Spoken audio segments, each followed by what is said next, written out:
Welcome back to Footballology. So first off, I owe you guys an apology from yesterday. Yesterday, I said Letty Brown was going to be on the field, and he wasn't because he's a running back. Running backs are on the field today, and for some reason, I swore up and down running backs were yesterday, and they wasn't. And I'm really mad about that. I don't know, but I apologize for that. We're still looking for Letty Brown today with the offensive lineman. But jumping into this, we have first off Desmond Ritter on my list. I think Desmond Ritter was a guy that truly solidified slash helped himself yesterday. He ran a 4.52. And I mean, that's all cute. Like it's cute and everything, but that's not what we're here for, right? He's a quarterback. But with Desmond Ritter, I really believe that he really helped himself with some of the throws he did on the field. He really put some balls out there. He really showed his accuracy. He showed his comfortable. I think he just kind of showed that moxie that you're looking for from the quarterback position. And he never felt like the moment was too big. Some guys, some balls were selling and moving left and right, in my personal opinion. But I think Desmond Ritter really like you knew what he was going into this process. I don't think any evaluator, any GM really projected him in the first round, but in the second or third round, that's a guy that you possibly could look at. Or we can see a situation where a team trade back up in the first round because he is a quarterback. And a lot of times, if a guy's sitting there at 31, 32, or even 30, teams will like to trade back in and try to get a quarterback just so they can get that fifth year option. So that might end up pushing them up into the first round just because of the fifth year option. But other than that, I think Desmond Ritter definitely helped himself, put himself in a position where, once again, no matter who the team is, they're going to feel comfortable taking them.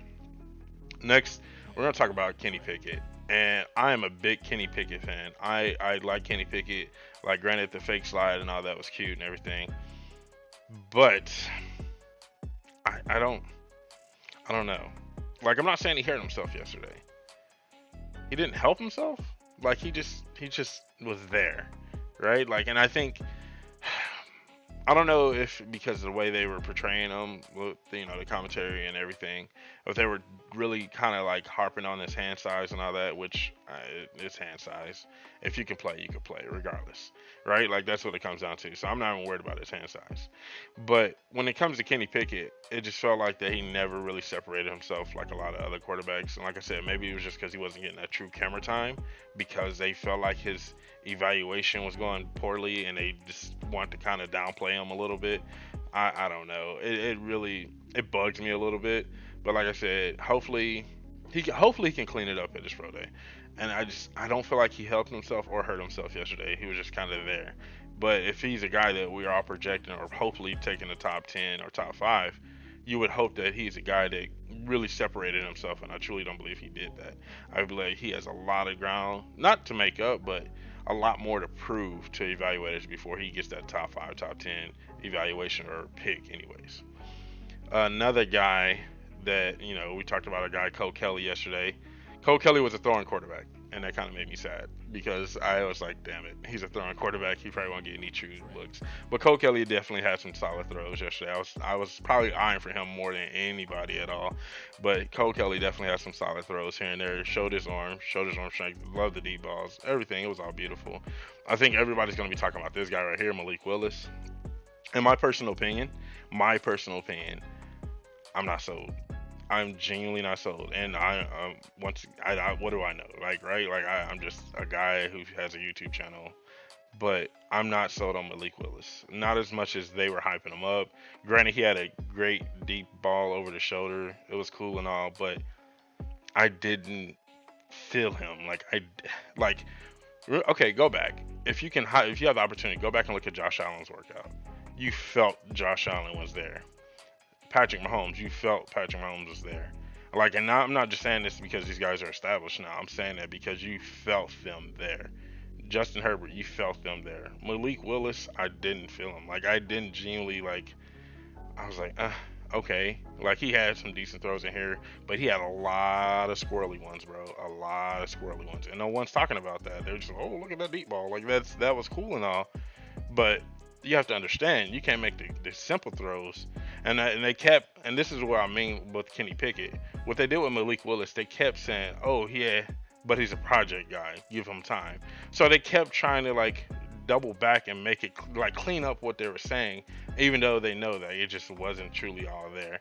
Like I said, I'm not sold on Malik Willis. I know he's going to go in the top 10, top probably 15, but I'm not a Malik Willis. I'm not on it. I'm not on that wagon at all. And I might be wrong, and hopefully I am.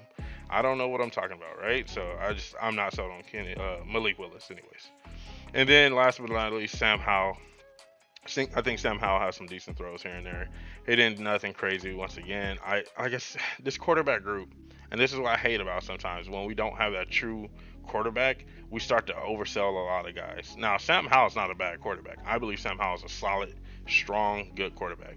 But just like with Desmond Ritter, I think you take him in the second round and you're comfortable with what you get.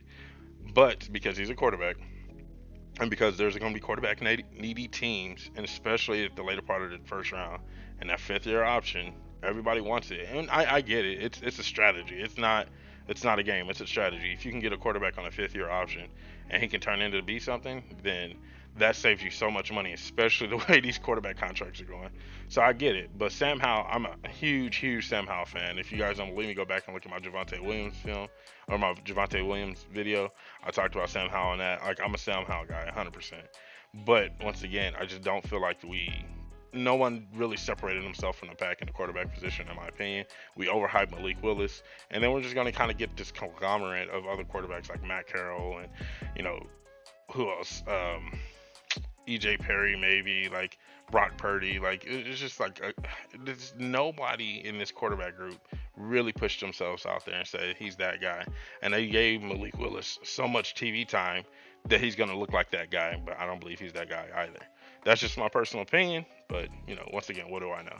We're going to move down. We're going to look at some of these wide receivers. Now, the wide receivers, I think the wide receivers, wow, right? Like, that's literally what you think of when you see this wide receiver core. And the crazy thing is, we didn't see John Mechie go yesterday. We didn't see the other Alabama, Jameson Williams. We didn't see him go. Like, and yet, we still feel like we got a great showing yesterday. A lot of guys, who was it, Thornton? Where is he at? Right here. Thornton from Baylor obviously ran that 4.21. I don't know. I didn't look up the official time. Can we look up the official time real quick? Let's go see if there's some official times out there. 4.28. There he is. So, yeah, granted, everybody's going to be, Google goggle over him, right? Like, everybody's going to be all over him. I think this Calvin Austin dude definitely helped himself with that 4.32. Granted, he's on the smaller side of size or whatever, but I believe that some NFL teams are going to take him in the third round, maybe even the fourth round, and find a home for him. Because if you're Sean McVay, if you're Andy Reid, even if you're Kyle Shanahan, any of these offensive-minded guys, that's what's the beauty of having an offensive-minded head coach, or at least a really strong offensive-minded team, is that a guy like Calvin Austin has a home. And you're going to find something to do with that 4.32. If it's punt returns, kick returns, jet sweeps, lining up in the backfield, you can even do a wildcat with him. Like, whatever the case, he has a home in the offensive system for sure. And so, like, he did really good. Chris Olave, I think, definitely helped himself yesterday with his size, pitting up a 4.39. But once again, we all knew that. This one right here, Alec Pierce. Alec Pierce going into this evaluation process was a second rounder at best. I think he's a late first rounder. With that size and speed, I think Alec Pierce was a guy that can do a lot. Like, that was the other thing that we had yesterday. Not only did we have a lot of speed, we had some decent size yesterday. There were some decent sized receivers out there. But Alec Pierce was definitely a guy that, once again, I was on the Cincinnati wagon. I'm not going to lie. Towards the later part of the year, I kind of jumped on the Cincinnati wagon. And Alec Pierce was one of those guys with Desmond Ritter, Jerome Ford. Like, yeah, I was a Cincinnati guy towards the end of last year, and not until the playoffs in the NFL. But you get the point. And so, anyways, but Alec Pierce was definitely a guy I think that definitely helped himself. Shakir was on my watch list.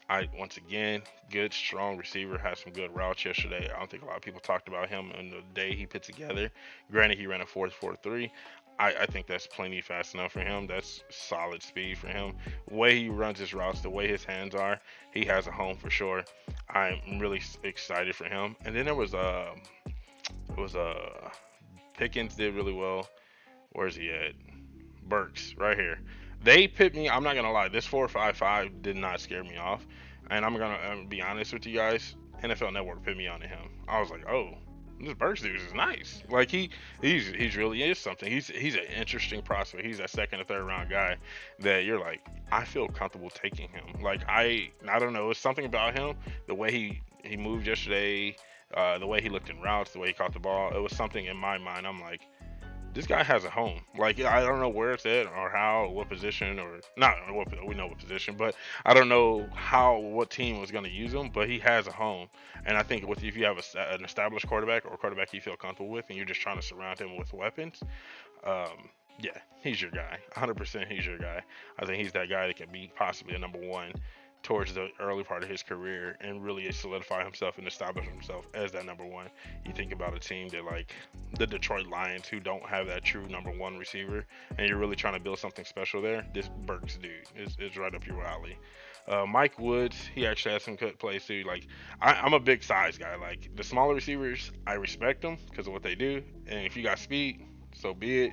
Hey, their route tree is phenomenal, but when it comes to receivers, I gotta have bigger receivers in my personal opinion. Mike Woods had made a couple of good catches yesterday. Was really intriguing to me.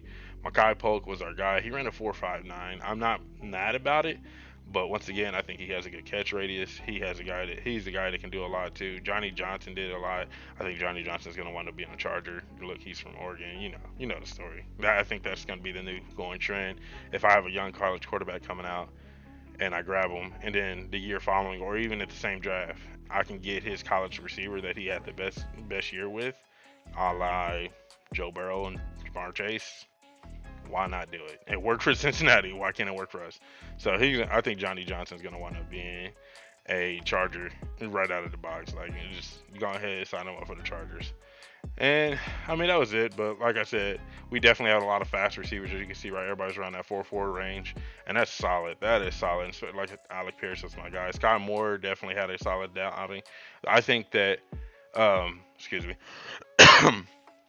but I think that they made a good point that this receiving class isn't bad by no stretch. Oh, Jones, that this guy from Tennessee, Velas Jones, I think that's how you say his name. I gotta do more research on him because he definitely intrigued me yesterday too. But with this draft class of receivers, you're gonna get a lot. I think you're gonna get a lot of everything.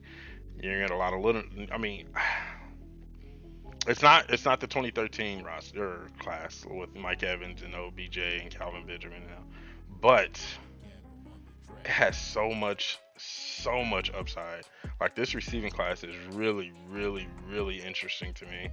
I'm not mad about it by any means, and being a Chiefs fan, that we need that other receiver. This is the year. Like we did it 2 years in a row where our biggest need was coming out that following year.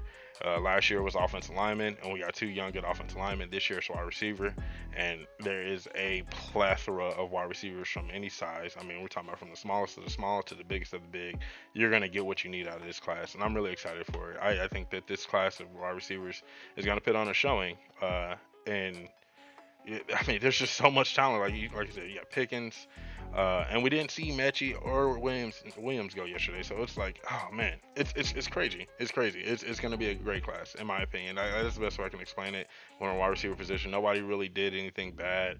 Everybody did everything really well, and that's not including the 40-yard times. I'm talking about on the field. A lot of guys made some good catches, made some good routes. The balls were, like I said, from the quarterbacks. Them quarterbacks are throwing some squirrels yesterday, or Steve Smith is a pheasants.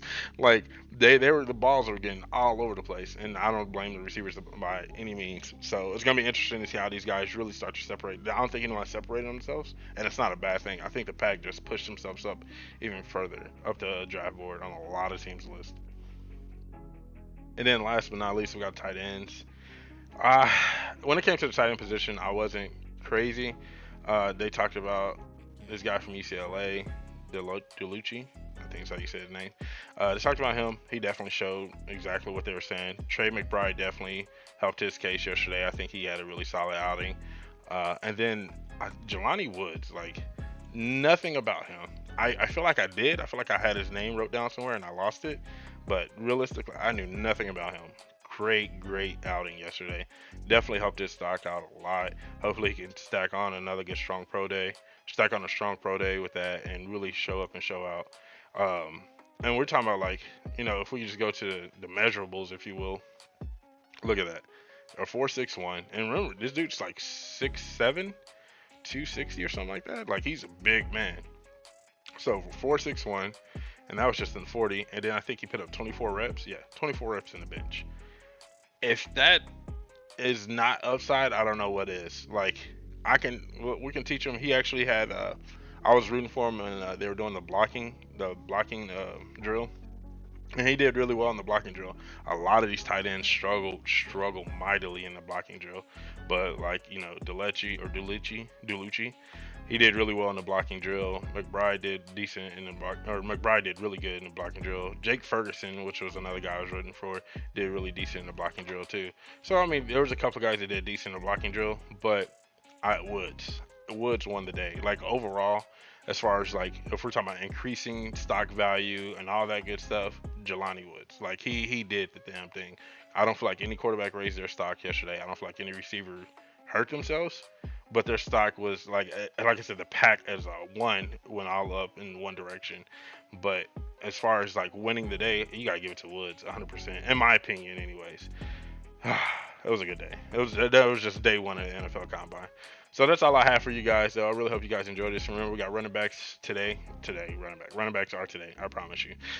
We got running backs today, and be looking out for that video. I'm gonna put that video out talking about all the running backs and the guys that we look for on the offensive line and everything else. So I'm excited. I hope you guys enjoyed this video. If you did, give it a thumbs up. If you're not a footballologist yet, I don't know what you're waiting on. Go and subscribe to the YouTube channel today. Become a footballologist and stay safe, football fans.